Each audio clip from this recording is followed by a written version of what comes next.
निर्देशक तत्व, जिन्हें हम शॉर्ट में बोलते हैं डीपीएसटी, इंग्लिश में बोलते हैं director principle of state policy. ठीक है, क्या है? सबसे पहले हमने जब पढ़ा था शुरुआत में संविधान, तो हमने पढ़ा था किस देश से क्या क्या हमने लिया है, किस देश से क्या क्या। तो राज्य के नीति निर्देशक तत्व हमने आयरलैंड से लिए, क्लियर है? आयरलैंड से, और आयरलैंड से लिए इसका मतलब आयरलैंड के संविधान में होंगे, है ना? तो आयरलैंड का संविधान में होंगे, इसका मतलब आयरलैंड का संविधान बना होगा। तो आयरलैंड का संविधान कब बना था? 1937, 1937। आयरलैंड का संविधान बना था 1937, और 1937 में जब आयरलैंड का संविधान बना था, तो आयरलैंड के संविधान में कहां से आए होंगे? स्पेन से। गुड, कहां से आए? स्पेन से। ठीक है, ये थोड़ा सा हमको याद रखना पड़ेगा। राज्य के नीति निर्देशक तत्व। अब राज्य के नीति निर्देशक तत्व क्या है? ये वे तत्व हैं जो शासन को विधायी और प्रशासनिक नियम बनाने के लिए एक दिशा निर्देशन देते हैं, डायरेक्शन देते हैं। यानी कि सरकार को अगर कोई नियम बनाने हैं तो इनके आधार पर ही नियम बनाने पड़ेंगे, अन्यथा सुप्रीम कोर्ट अवैध घोषित कर देंगे किसी कानून को, किसी नियम को निरस्त कर देंगे। इनसे इतर आप कोई सरकार नहीं चल सकती। सरकार का आईना कहा जाता है, डीपीएसपी को सरकार का आईना कहा जाता है। सरकार अपना चेहरा देखो फिर काम करो, इससे इतर कोई नीति नहीं है। ठीक है, और राज्य के जो नीति निर्देशक तत्व हैं वो भी एक प्रकार से मौलिक अधिकारों की तरह ही हैं, लेकिन मौलिक अधिकारों से इससे भिन्न इसलिए है क्योंकि मौलिक अधिकारों को कानूनी रूप से लागू कराया जा सकता है, यानी कि क्या है? न्यायोचित है, उनके ऊपर कोर्ट बैठा उनका संरक्षण के। और ये क्या है? इनका सिर्फ सरकार को एक प्रकार से न्यायपालिका आदेश नहीं दे सकती, डायरेक्शन नहीं, दिशा निर्देश है। ये क्यों है भाई? इन्हें भी मौलिक अधिकारों में डाल सकते थे, हैं तो एक प्रकार से मानवीय अधिकारी, मानव कल्याण के लिए हैं, जो लोक कल्याणकारी राज्य की अवधारणा है उसी जैसे उसी के लिए है। हमारे संविधान निर्माता बहुत समझदार थे, उन्होंने देखा कि अगर हम इन्हें राज्य के नीति निर्देशक तत्वों को मौलिक अधिकार घोषित कर देते हैं तो कोई भी व्यक्ति तुरंत न्यायपालिका में खड़ा हो जाएगा और बोलेगा साहब मेरे को काम दो, क्योंकि आर्टिकल आपका काम का अधिकार भी आता है इसमें। जो आपके नीति निर्देशक तत्व है वो बोलते हैं कि काम राज्य की यह जिम्मेदारी होगी कि लोगों को काम दे, रोजगार दे, शिक्षा का अधिकार भी आता है। अच्छा, उसके बाद में आप देखोगे कि एक संविधान है, एक अनुच्छेद 40। अब अनुच्छेद 40 में ग्राम पंचायतों के गठन का प्रावधान है, लेकिन संविधान बना 1950 में और ग्राम पंचायतों गठन के लिए 73वां संविधान संशोधन हुआ 1992 में। ठीक है, 92 में हुआ, 93 में बना, 94 में पहली ग्राम पंचायत बनी, जो कि मध्य प्रदेश एक ऐसा राज्य था जिसने पहला ग्राम पंचायत का गठन किया। ठीक है, तो चूंकि अगर ये इनको अगर मौलिक अधिकारों में डाल देते तो तुरंत ही आपको ग्राम पंचायतों का गठन करना पड़ता। तो देश नया नया आजाद हुआ था, देश के पास बहुत सारी चुनौतियां थी, इस कारण से इसको मौलिक अधिकार में ना डाल करके एक डायरेक्शन बता रहे कि जब भी सरकार को योजनाएं बनानी होगी आप इनको लेकर के, इनको देख करके योजनाएं बनाएंगे। ठीक है, तो डीपीएसपी सबसे पहले हमने देखा संविधान के भाग 4 में अनुच्छेद 36 से लेकर 51 तक है, ये हमने आयरलैंड के शब्द से लिए हैं। आयरलैंड का संविधान बना था 1937 में और आयरलैंड ने लिए थे स्पेन से। डॉक्टर भीमराव अंबेडकर ने इनको विशेषता वाला बताया। क्या बताया है? विशेषता, यानी कि इनके अंदर विशेषताएं हैं। और एक और संविधान के विशेषज्ञ हुए ब्रिटिशर्स हैं ग्रैनविल ऑस्टिन। क्या? Granville Austin. ग्रैनविल ऑस्टिन ने कहा है नीति निर्देशक तत्वों और अधिकारों को संविधान की आत्मा बता दिया। नीति निर्देशक तत्व और अधिकारों को, मौलिक अधिकार दोनों को ही बताया, जबकि भीमराव अंबेडकर ने सिर्फ मौलिक अधिकारों में भी अनुच्छेद 32। तो ये डिफरेंट है थोड़ा, कि अगर आगे किस व्यक्ति ने, किस कानून विशेषज्ञ ने संविधान की आत्मा माना है मौलिक अधिकारों और राज्य के नीति निर्देशक तत्वों को, तो आपको याद रखना चाहिए ग्रैनविल ऑस्टिन। आगे देखते हैं राज्य के नीति निर्देशक तत्वों की अपने आप में कुछ एक विशेषताएं हैं, चंद विशेषताएं उसको भी हम देखेंगे, फिर आगे पढ़ेंगे। सबसे पहली और इंपॉर्टेंट विशेषता इसकी है कि राज्यों को नीतियों और कानून के लिए विधायिका और कार्यपालिका तथा प्रशासनिक मामलों के लिए सिफारिशें करती है। अपनी भाषा में बात करें हम तो ये चाहे कार्यपालिका हो, चाहे विधायिका हो, चाहे अपनी संसद हो, चाहे विधानमंडल हो, चाहे प्रशासनिक अधिकारी हो, कोई भी नीति बना रहे हैं, ये उनके लिए सिफारिशें हैं कि भैया आप ऐसा करें, ऐसा कर सकते हैं। ठीक है। दूसरी इसकी विशेषता है कि ये 1935 के भारत शासन अधिनियम में उल्लिखित अनुदेशों के समान है। किसमें? 1935 भारत शासन अधिनियम, भारत शासन अधिनियम। आपको पता है कि 225 से ज्यादा अनुच्छेद हमने हमारे संविधान में ऐसे ले लिए। तो भारत शासन अधिनियम 1935 में जब आया था, उस समय भी इनमें एक गवर्नर जनरल के लिए और गवर्नर जनरल से दूसरे गवर्नरों के लिए ब्रिटिश सरकार के द्वारा कुछ आदेश थे कि आप ऐसी नीतियां बनाएंगे, उन्हीं की एक प्रकार से कॉपी कर ली, लेकिन लिए हमने आयरलैंड से हैं। लेकिन 1935 का भारत शासन अधिनियम था, उसमें भी इसी प्रकार के कुछ एक अनुदेश थे। क्या थे? अनुदेश थे। आगे देखते हैं। इसका उद्देश्य लोक कल्याणकारी राज्य की स्थापना करना। बिल्कुल क्लियर आपको पता होना चाहिए। नीति निर्देशक तत्वों का उद्देश्य है लोक कल्याणकारी राज्य की स्थापना। लोक कल्याणकारी राज्य, भाई नया शब्द आ गया, लोक कल्याणकारी राज्य। क्या होता है लोक कल्याणकारी राज्य? लोक कल्याण।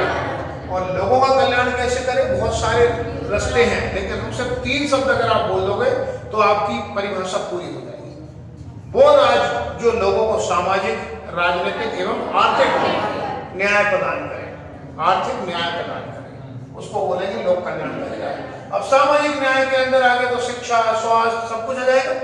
आर्थिक के अंदर आगे तो रोजगार देगा, पेंशन देगा, सैलरी जो भी है ना, तो आपको 3 शब्द याद रखने पड़ेंगे। तो जब आप एक एक करके पढ़ेंगे, इसके प्रावधान पढ़ेंगे, आर्टिकल्स पढ़ेंगे, तो आपको बिल्कुल समझ में आएगा कि कैसे ये लोक कल्याणकारी राज्यों को उद्देश्य को पूरा कर रहे हैं। लोक कल्याणकारी किसी भी देश का या किसी भी राज्य का उद्देश्य होता है अधिक से अधिक लोक कल्याण करना, लोगों का कल्याण करना। यह एक शब्द दिया है लोक कल्याणकारी राज्य की अवधारणा को लेकर चलना। ठीक है। आगे देखते हैं। कानून, नीतियों आदि की संवैधानिक मान्यता के विवरण में, कानून या कोई नीतियों आदि की संवैधानिक मान्यता के विवरण में न्यायपालिका सबसे पहले इसको देखता है। अगर सपोज करो कोई कानून बना दिया, अब उस कानून में न्यायपालिका देखेगी उसको, कहीं अवैध तो नहीं है। कैसे पता चलेगा? कि अगर कोई कानून है और जो आपके सारे के सारे अनुच्छेद हैं और इन अनुच्छेदों से इतर है, कोई नई कानून बना दिया, तो 2 सेकंड के अंदर न्यायपालिका उसको अवैध घोषित कर देगी। तो एक न्यायपालिका के लिए भी एक ये डायरेक्शन का काम करते हैं। ठीक है। अच्छा, कुछ संविधान में, हमारे संविधान में,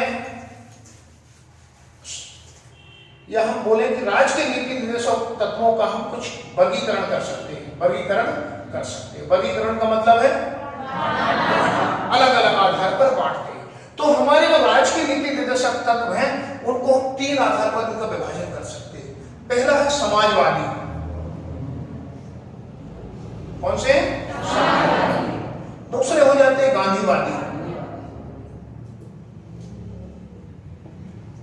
गांधीवादी। और तीसरे हो जाते हैं उदार बुद्धिजीवी। उदार बुद्धिजीवी।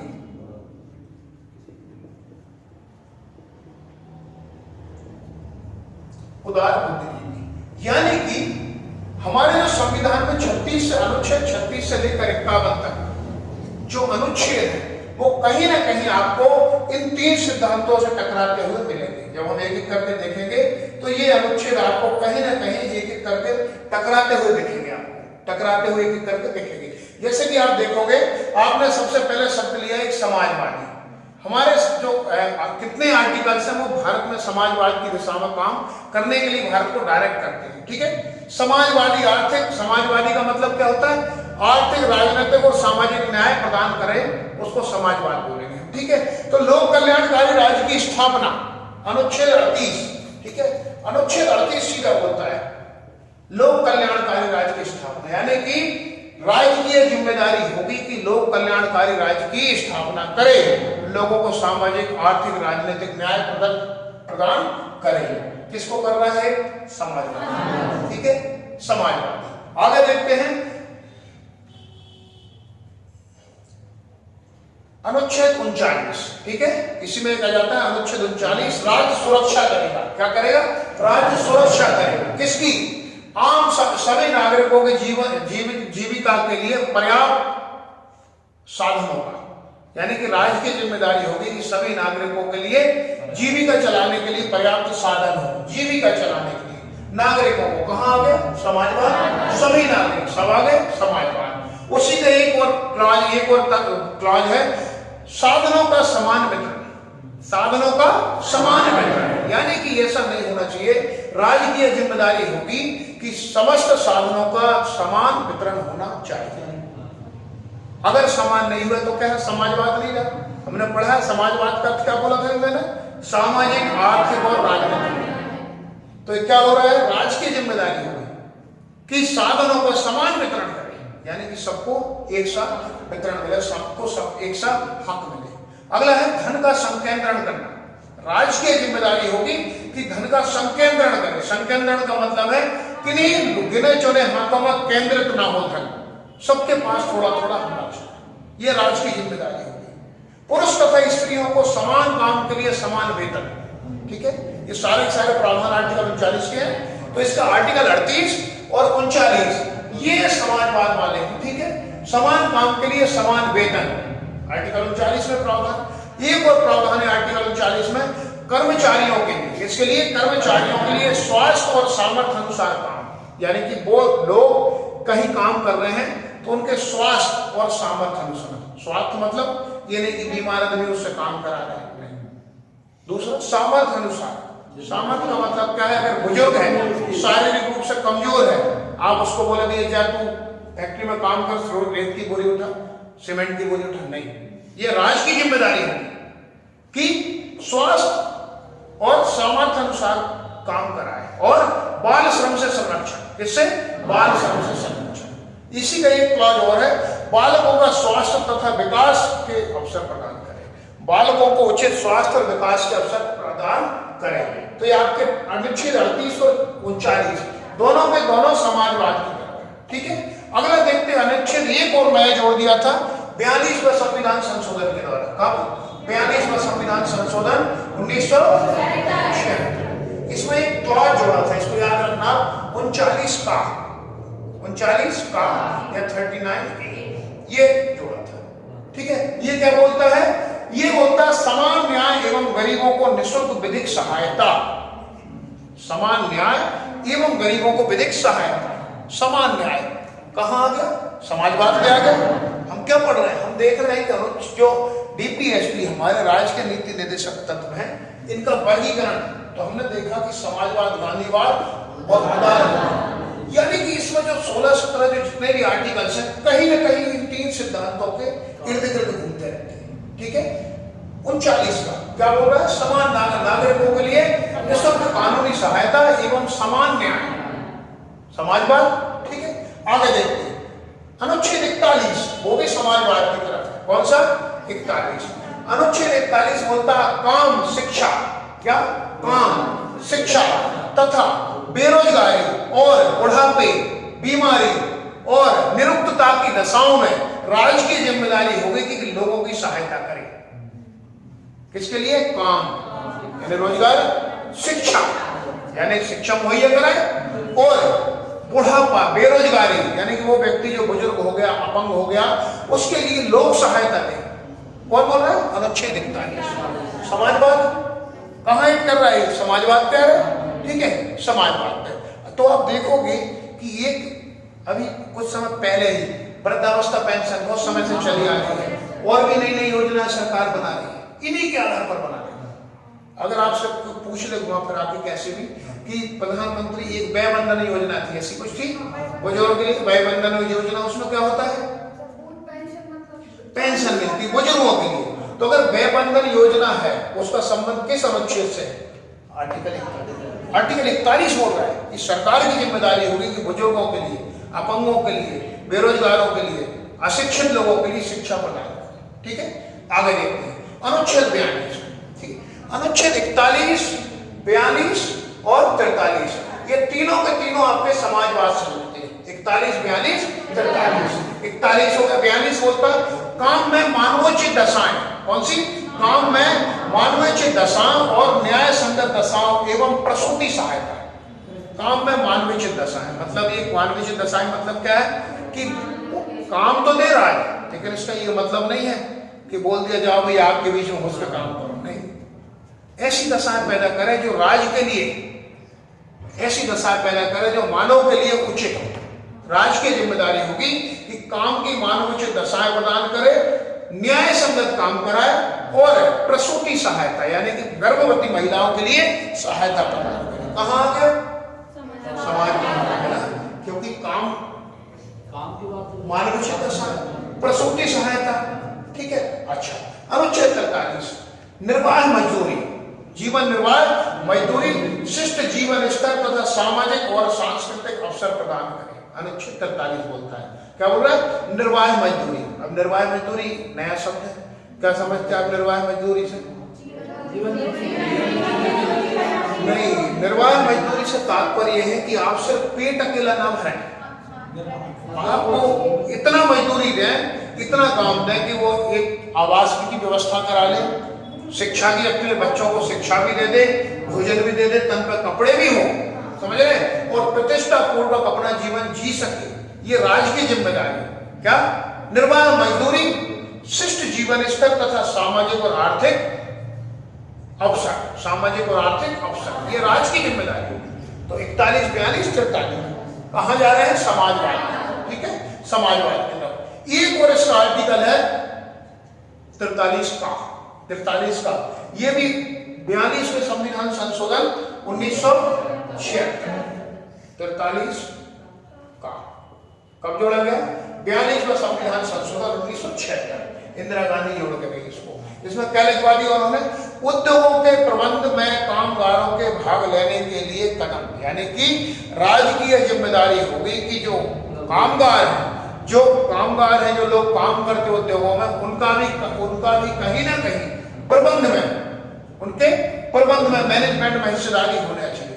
तो आप देखते हो कि सरकार जो मजदूर यूनियन है, ट्रेड यूनियंस, सरकार उनको ट्रेड यूनियन को अवैध घोषित नहीं कर सकती, सरकारी संरक्षण मिलता है ट्रेड यूनियंस को। क्यों? क्योंकि अनुच्छेद 43 का बना दिया, ठीक है। आगे देखते हैं अनुच्छेद 47। अनुच्छेद 47 भी समाजवाद के लिए है। अनुच्छेद 47 भी समाजवाद, यानी कि जो हमारे सिद्धांत है वो समाजवादी सिद्धांत का पालन करता है। अनुच्छेद 47 बोलता है पोषाहार और उचित जीवन स्तर को, पोषाहार और मानव के जीवन स्तर को ऊंचा उठाने तथा लोक स्वास्थ्य का सुधार करना। राज्य की जिम्मेदारी होगी कि पोषाहार, पोषाहार का मतलब क्या? भोजन तो उसको दे, लेकिन भोजन के साथ उसको पोषण की मात्रा भी मिले। क्या? भोजन तो हो लेकिन भोजन के साथ पोषण की मात्रा मिले, जीवन स्तर को ऊंचा तथा लोक स्वास्थ्य में सुधार करें। सरकारी हॉस्पिटल, लोक स्वास्थ्य में सुधार, अनुच्छेद 43। तो इतने सारे अनुच्छेद आप देख सकते हो जो समाजवाद से प्रेरित है। कौन कौन से? 39 के बाद में 41, 42, 43, 38, 39, 41, 42, 43, 43 का और 47, ठीक है। इतने आर्टिकल्स हैं जो कि समाजवाद से प्रेरित है, ठीक है, समाजवाद। अब समाजवाद के बाद क्या आता है? गांधीवाद। गांधीवाद, तो गांधीवाद के लिए आप देखेंगे कि एक आर्टिकल है अनुच्छेद 40, और अनुच्छेद 40 बोलता है ग्राम पंचायतों का गठन। सरकार की यह जिम्मेदारी होगी, अनुच्छेद 40 बोलता है सरकार की यह जिम्मेदारी होगी कि वो ग्राम पंचायतों का गठन करे, स्थानीय स्वशासन का विकास करे। स्थानीय स्वशासन किसका सपना था? गांधी जी बोलते थे ग्राम स्वराज, बोलते थे। किससे संबंधित हो गए? आर्टिकल 40 गांधीवाद, ठीक है, गांधीवादी, यानी जो गांधीवादी सिद्धांत है वो बोलते राज्य से अपेक्षा की जाती है। अब ये क्या कर रहे हैं? अपेक्षा कर रहे हैं, यानी कि राज्य से अपेक्षा की जाती है कि वो स्थानीय स्वशासन का विकास करे, गांव में स्थानीय स्वराज, ग्राम स्वराज को बढ़ावा दे। तो आप देखेंगे कि इसी अपेक्षा को पूरा करने के लिए भारत के नीति निर्माताओं ने 73वां संविधान संशोधन और 74वां संविधान संशोधन करके स्थानीय निकाय को विकास कर दिया, ठीक है। 73वां संविधान संशोधन किससे प्रेरित है? अनुच्छेद 40। और अनुच्छेद 40 किससे प्रेरित है? ठीक है, आगे देखते हैं अनुच्छेद 43। अनुच्छेद 43 समाजवाद गांधीवाद दोनों से है। अनुच्छेद 43 बोलता है ग्रामीण क्षेत्रों में कुटीर उद्योग का, ग्रामीण क्षेत्रों में कुटीर उद्योगों, व्यक्तिगत और सहकारी आधार पर कुटीर उद्योगों को प्रोत्साहन, अर्थात राज्य की जिम्मेदारी होगी ग्रामीण क्षेत्रों में कुटीर उद्योगों को प्रोत्साहन देगा। कुटीर किसका सपना था? स्थानीय स्वशासन ग्रामीण क्षेत्र 43। ठीक है, आगे देखते हैं अनुच्छेद 43B। सहकारी समितियों के विकास के लिए, सहकारी समिति क्या है? स्थानीय स्वशासन 43B। ठीक है, गांधीवाद से प्रेरित है। आगे देखते हैं अनुच्छेद 46। आर्टिकल 46 से बोलता है कि राजकीय जिम्मेदारी होगी कि अनुसूचित जाति तथा पिछड़े हुए लोगों के लिए आर्थिक हितों का, पिछड़े हुए लोगों के सामाजिक हितों का संरक्षण करे और उन्हें शोषण से बचाए। आर्टिकल 46 गांधी जी किसका सपना था? गांधी जी का था कि सामाजिक विषमता को समाप्त करो, सामाजिक समरसता पहले समाज में। गांधीवाद अनुच्छेद 46 किससे प्रेरित है? गांधीवाद से। आगे देखते हैं सामाजिक न्याय अनुच्छेद 47। राज्य की यह जिम्मेदारी होगी कि यह राज्य से अपेक्षा की जाती है कि वो नशाखोरी को पूर्णतः प्रतिबंधित करे। वे तत्व जो नशीले पदार्थ हैं उन पर बैन लगाए, उनको सिर्फ और सिर्फ देखो कितना अच्छी चीज रखी संविधान में, बैन लगाए। तो सरकार बैन भी लगा रही है लेकिन पूर्णतः बैन भी ना लगाए। क्यों? क्योंकि नशे वाली चीजों का उपयोग सिर्फ और सिर्फ औषधियों तक रहे। कहां तक? औषधियों तक। आप देखोगे कि अल्कोहल शराब में होता है लेकिन कुछ मात्रा में हम देखते दवाइयों में भी होता है ना। अफीम हमने पढ़ा है, अफीम नशे वाली होती लेकिन उसका उपयोग गांजा होता है दवाइयों में, हमने पढ़ा है एमपीजी के में, है ना। गांजा में, खंडवा में, अफीम, मंदसौर में। तो राज्य से अपेक्षा की जाती है कि नशे को पूर्णतः बैन करे, नशे को बैन करे, सिर्फ और सिर्फ औषधि उपयोग के लिए नशीले पदार्थों को उपयोग करना है। अनुच्छेद 47। ठीक है, एक और गाय बछड़े इनके यानी कि गौवंश राज्य की जिम्मेदारी होगी या राज्य से अपेक्षा की जाती है कि गोवध के ऊपर रोक लगाए। गौ हत्या किसने बोला था? महात्मा गांधी। ठीक है, गाय बछड़े व दुधारू पशुओं के वध पर रोक लगे और उनकी नस्ल सुधार पर रोक लगे। नस्ल सुधार पर रोक, ये कौन है? हाइब्रिड। अगर आप धीरे धीरे करके नई नई हाइब्रिड बनाते जाएं गाय को, जैसे अभी हो रही है, एचएफ गाय आ गई है, तो आपकी जो मूल नस्ल है वो समाप्त हो जाएगी। गांधीवाद देखो, गांधीवाद कौन कौन सा? अनुच्छेद 40 ग्राम पंचायत है। ठीक है, 43, 46, 47, 48 गांधीवाद से प्रेरित। ठीक है, इतने आर्टिकल्स हमारे गांधीवाद से प्रेरित है। अब गांधीवाद के बाद आता है नंबर उदार बुद्धिजीवी। उदार बुद्धिजीवी अर्थात वे लोग जो बुद्धिजीवी हैं लेकिन उदार भी है। अब क्या कर रहे हैं? अब दिमाग वाला कर रहे हैं। पहले किससे प्रेरित है? समाजवाद। समाजवाद कहां से आता है? यहां से। भाई अंदर से भावना है। गांधीवाद कहां से आया? यहां से। अब जो बुद्धिजीवी वो कहां से आते हैं? यहां से। ठीक है, उदार बुद्धिजीवी।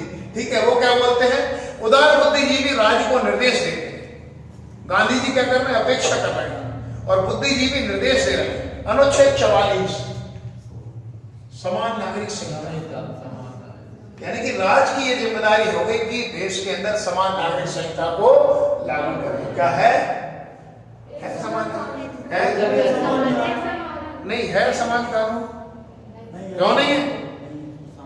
सिर्फ और सिर्फ नहीं, गोवा नहीं, सिर्फ और सिर्फ आपकी गुनाह, आपकी आईपीसी सेम है सबके लिए, सिर्फ सामाजिक कानून डिफरेंट है। आपके लिए विवाह के लिए हिंदू मैरिज एक्ट अलग है, मुस्लिम पर्सन लॉ के तहत मुस्लिम पर्सन लॉ बोर्ड अलग है, और सामाजिक नियम के लिए बाकी आपके जितने भी विधायी नियम है, अर्थात हम बोलेंगे सजाएं, वो इक्वल है। हत्या की सजा हिंदू को कोई, मुसलमानों को कोई, सिख को कोई, सिर्फ और सिर्फ आपके क्या, सिर्फ और सिर्फ आपके सामाजिक नियम है।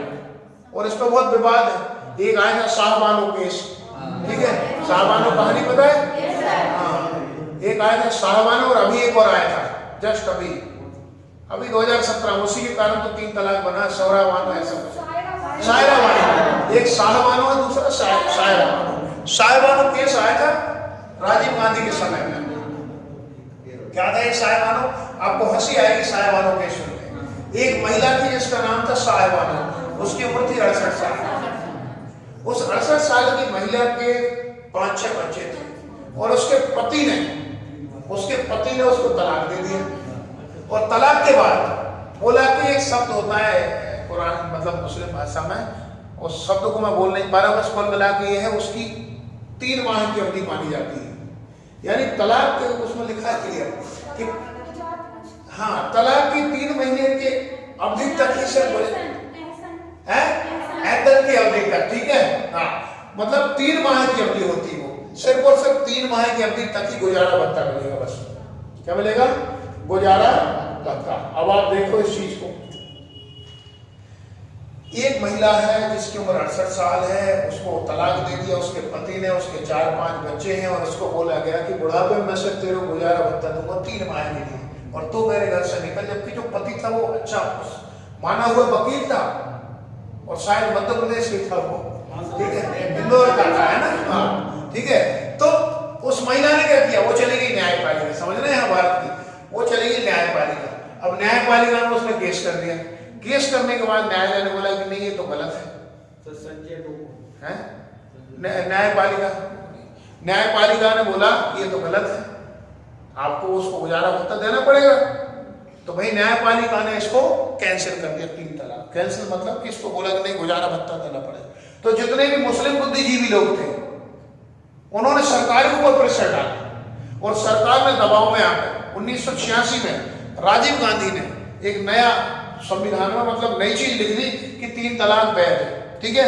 तो उससे क्या होता है कि उसके बाद बड़ी खलबली मच गई थी। उसके बाद एक कांग्रेस की सांसद थी, कांग्रेस के मंत्री थे आरिफ मोहम्मद खान, जो आज केरला के गवर्नर, आरिफ मोहम्मद खान ने इस्तीफा दे दिया था विरोध में, ठीक है। फिर उसके बाद अभी शायराबानो केस आया, ठीक है, शायराबानो में यही कहानी थी। तो उन्होंने बोल दिया कि नहीं गलत है। तो फिर मतलब बहुत बहस हुई थी शायराबानो केस में। पता क्या बहस हुई थी? यहाँ मुद्दा हो गया था मौलिक अधिकार का और राज्य के नीति निर्देशक तत्वों में बड़ा कौन है। तब कोर्ट बोला कि नहीं मौलिक अधिकार बड़े हैं, मौलिक अधिकार बड़े हैं। तो वहां से फिर सरकार ने क्या किया कि संविधान संशोधन, बड़ी लंबी चौड़ी राम कहानी, किसी दिन उसको डिस्कस करेंगे, ठीक है। तो ये है, तो राजकीय जिम्मेदारी क्या है? उदार बुद्धिजीवी, कौन सा? अनुच्छेद 56। राजकीय जिम्मेदारी होगी कि समान नागरिक संहिता अर्थात निर्देश है, तो जिम्मेदारी क्या है? निर्देश है। राज्य को निर्देश देता है अनुच्छेद 44 यानी सरकार को कि आप समान नागरिक संहिता लागू करें। अनुच्छेद 45 भी राज्य को नागरिक निर्देश देता है कि 14 साल की आयु पूरी करने तक सभी बच्चों को निःशुल्क और अनिवार्य शिक्षा, निःशुल्क और अनिवार्य शिक्षा, अनुच्छेद 45। तो इसी अनुच्छेद के पालन करने के लिए भारत सरकार ने 2002 में 86वां संविधान संशोधन किया और शिक्षा का अधिकार, जो शिक्षा है उसको मूल अधिकारों में डाला और अनुच्छेद 21 का में जोड़ दिया, ठीक है। अब देखो इसी अनुच्छेद के अनुपालन में 86वां संविधान संशोधन, ठीक है। अगला एक और उदार बुद्धिजीवी का उदाहरण देखो, अनुच्छेद 48। अनुच्छेद 48 बोलता है कृषि एवं पशुपालन में आधुनिक, अभी तक क्या था उसमें? कृषि से संबंधित पशुओं के बल पर रोक लगाओ, गांधीवादी। अब उदार बुद्धिजीवी देखो, कृषि एवं पशुपालन को आधुनिक और वैज्ञानिक प्रणालियों से करना। राज्य को निर्देश दिया जाता है कि वो कृषि एवं पशुपालन का विकास करे, कृषि में नई नई टेक्नोलॉजी लाए, नई नई तकनीकें लाए। सरकार काम कर रही धीरे धीरे, बहुत सारे ऐसे कृषि से संबंधित चीज है जो काम कर रही, ठीक है। कल से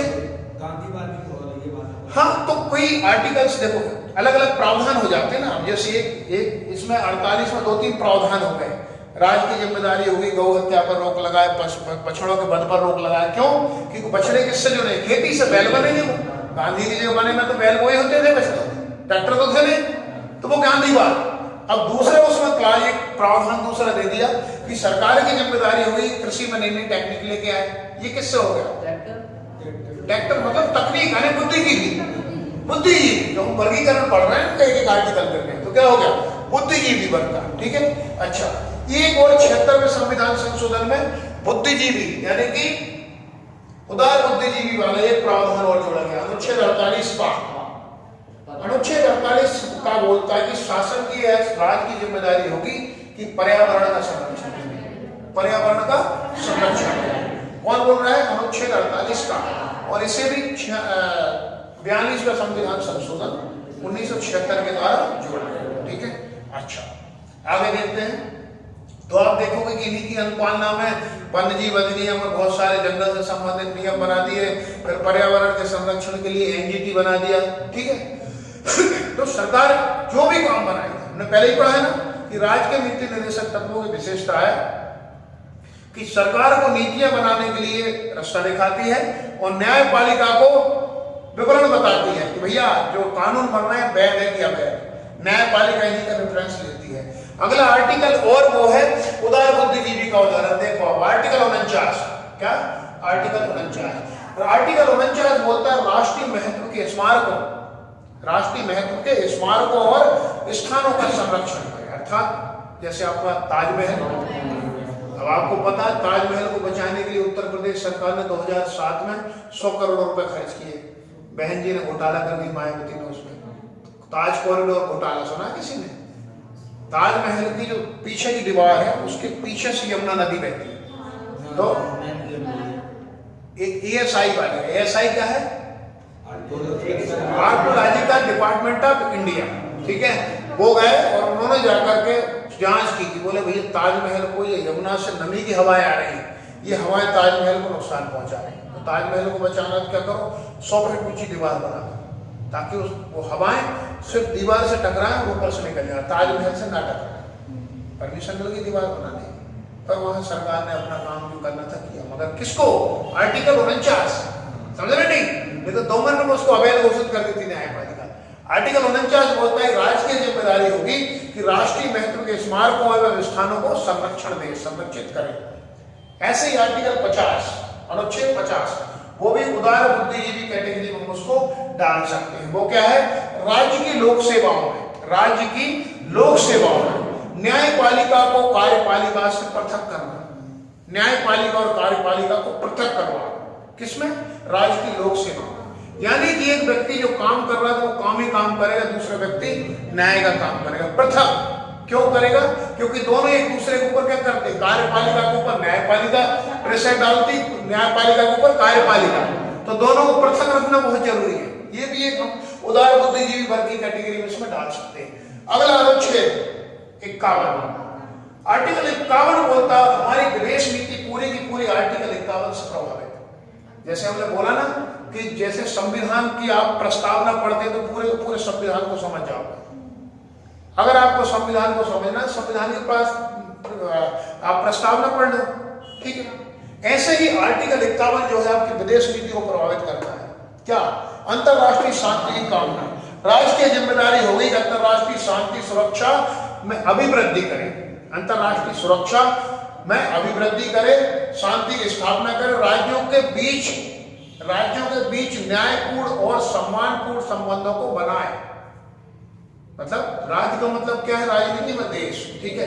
तो देशों के मध्य शांतिपूर्ण संबंध बनाए, अंतरराष्ट्रीय विधि और संधि बाध्यताओं के प्रति आदर बढ़ाना, अंतरराष्ट्रीय जितनी विधि है, संधियां, उनके प्रति आदर बढ़ाना, और अंतरराष्ट्रीय विवादों को मध्यस्थता के जरिए निपटाने के लिए प्रोत्साहन करना। मतलब 2 देशों का अंतरराष्ट्रीय विवाद है तो ऐसी सलाह दो कि आप मध्यस्थता करके बीच से निपटा लो, मतलब बीच का रास्ता निकालो। हिंसा, तो चूंकि हिंसा हमें वैसे भी हिंसा नहीं करनी, तो अगर आप देखोगे कि जैसे हमारा देश आजाद हुआ, संविधान बना, और जो हमारी पहली विदेश नीति आई वो गुटनिरपेक्ष नीति आ गई, समझ रहे नहीं? तो प्राचीन काल से लेकर प्राचीन काल से लेकर अभी तक, और हमारी विदेश नीति इसका अच्छा उदाहरण दे सकते हो आप। भारत की विदेश नीति संबंधित कुछ आता है तो बोल सकते हो कि भारत चूंकि प्राचीन काल से, बौद्ध के समय से अहिंसा का पुजारी है और अभी भी अहिंसा का भारत, और ये तो हमारा आर्टिकल 51 भी बोलता है कि हम अहिंसा में विश्वास रखते हैं, अंतर्राष्ट्रीय शांति में विश्वास रखते हैं। तो ये पूरे के पूरे आर्टिकल से आपके तीनों चीजों के इर्द गिर्द घूमते हैं। कुछ समाजवादी है, कुछ गांधीवादी, कुछ खुदारवादी। एक सवाल यही से जाता है कि गांधी जी संविधान सभा में तो थे ही नहीं, अर्थात महात्मा गांधी ने भारत के संविधान को कहीं भी प्रभावित नहीं किया, लेकिन बिल्कुल किया। गांधी जी नहीं थे, लेकिन सिद्धांत है गांधीवाद। कितने सारे आर्टिकल्स है गांधीवाद के, ठीक है, एक ही यहां से निकलता है। और आगे देखते हैं कुछ इसमें चेंजेस हुई और बहुत सारे अनुच्छेद जोड़े गए, जैसे हम देखते हैं 39, 43 के सब कुछ आर्टिकल्स बाद में जोड़े गए, ठीक है, तो उनको एक करके देखेंगे, ठीक है। तो एक एक आर्टिकल हमने देखा, सीनियरिटी में न डाल के कौन सा आर्टिकल किस सिद्धांत से प्रभावित है वो देख लिया हमने। अगर आप चाहो तो सीनियरिटी में भी लिख सकते हो, मतलब एक एक को समझने के लिए, लेकिन ऐसा समझने में आपके लिए आसानी हो जाएगी, ठीक है। तो ये आपका